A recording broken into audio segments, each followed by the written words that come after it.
আসসালামু আলাইকুম ওয়া রাহমাতুল্লাহি ওয়া বারাকাতুহু। প্রিয় মুসলিম ভাই ও বোনেরা, আপনারা জানেন ভারতে রাসূলুল্লাহ সাল্লাল্লাহু আলাইহি ওয়াসাল্লামকে নিয়ে কটূক্তি করেছে এই হিন্দু একজন পণ্ডিত। আপনারা জানেন এই সাহসটা কিন্তু একদিনে দুই দিনে তাদের হয়নি।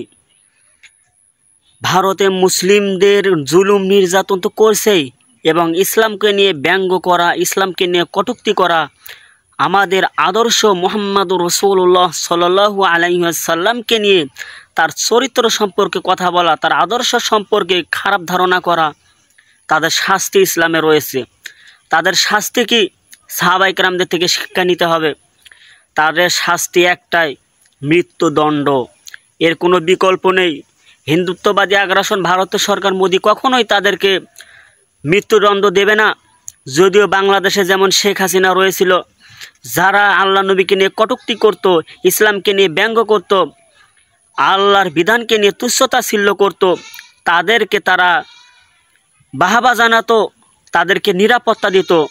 আর ইসলাম প্রিয় মুসলমানেরা যখন ওই সমস্ত নাস্তিক মুরতাদদেরকে যখন কতল করে, তাদেরকে ফাঁসির কাস্টে ঝোলায়। এই রকম অন্যায় অত্যাচার ভারতবর্ষে যুগ যুগ ধরে চলে আসতেছে, আর সহ্য করা যাবে না।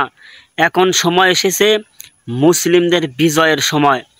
ইনশাআল্লাহ বাংলাদেশের প্রত্যেকটা ঘরে ঘরে, সংসদে, গণভবনে, বঙ্গভবনে, সব জায়গায় কালেমার পতাকা পটপট করে উঠবে ইনশাআল্লাহ।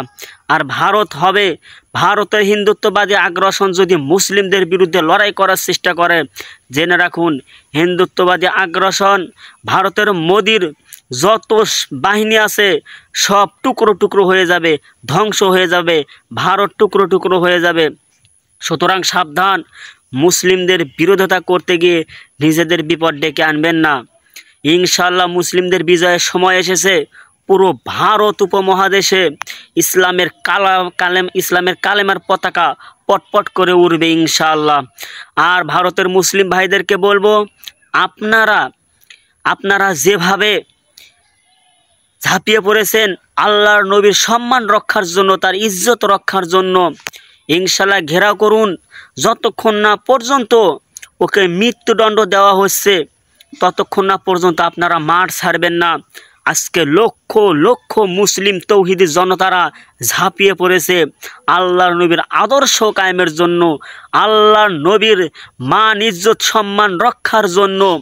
ওই সমস্ত হিন্দুত্ববাদীর আগ্রাসনের বিরুদ্ধে তারা ঝাঁপিয়ে পড়েছে। ইনশাআল্লাহ আগামী বিশ্ব মুসলিমরা শাসন করবে, আর পুরো ভারতবর্ষে ইসলামের কালেমার ঝান্ডা সমুন্নত হবে ইনশাআল্লাহ। সেই নমুনা দেখা যাচ্ছে। আপনারা সোচ্চার থাকবেন, আপনারা ইসলাম সম্পর্কে জানার চেষ্টা করবেন, এবং আল্লাহ রসুলের বাণীগুলো আপনারা সকলের মাঝে ছড়িয়ে দাও। আমাদের একটাই উদ্দেশ্য, তাওহীদ এবং এর পাশাপাশি জিহাদ। আজকে দেখেন ভারতে মুসলিমদেরকে অন্যায়ভাবে মারা হচ্ছে, হত্যা করা হচ্ছে, জুলুম করা হচ্ছে, নির্যাতন করা হচ্ছে, এবং এ পর্যন্তই তারা ক্ষান্ত নন। তারা আল্লাহ রসুলকে নিয়ে তারা ব্যঙ্গ করে, তুচ্ছতাচ্ছিল্য করে, খারাপ মন্তব্য করে। অথচ রসুল সাল্লাল্লাহু আলাইহি সাল্লামের হাদিস রয়েছে, আনাস রাদিয়াল্লাহু তাআলা আনহু বলেন, আমি 10 বছর আল্লাহ রসুলের খাদেম ছিলাম। তিনি আমাকে 10 বছরে কখনো বলেননি, আনাস তুমি এই কাজটা কেন করেছো বা এই কাজটা কেন করনি, এরকমটাও কখনো শোনা যায়নি। তাহলে আল্লাহ রসুলের আদর্শ, আল্লাহ রসুলের চরিত্র কতই না সুন্দর ছিল। পৃথিবীর যত মানুষ আছে সবচেয়ে শ্রেষ্ঠ, সুন্দর, সব দিক দিয়েই আল্লাহ রসুল সাল্লাল্লাহু আলাইহি সাল্লামের চরিত্র ছিল শ্রেষ্ঠ চরিত্র। তার মতো চরিত্র পৃথিবীতে কারো নয়।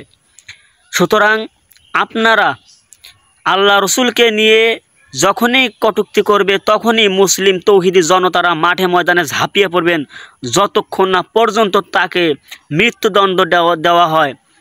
এজন্য আপনারা ইসলামকে ভালোবেসে কিন্তু আজকে তারা মাঠে ময়দানে ঝাঁপিয়ে পড়েছে। ওই হিন্দুত্ব আগ্রাসনবাদী যেন টের পায় যে মুসলিমদের শক্তি কতটা। মুসলিমদের গালে যদি কেউ অন্যায়ভাবে থাপ্পড় মারে, মুসলিমরা তার প্রতিশোধ নিয়েই ছাড়বে ইনশাআল্লাহ। এ পর্যন্ত শেষ করছি। আসসালামু আলাইকুম ওয়া রাহমাতুল্লাহি ওয়া বারাকাতুহু।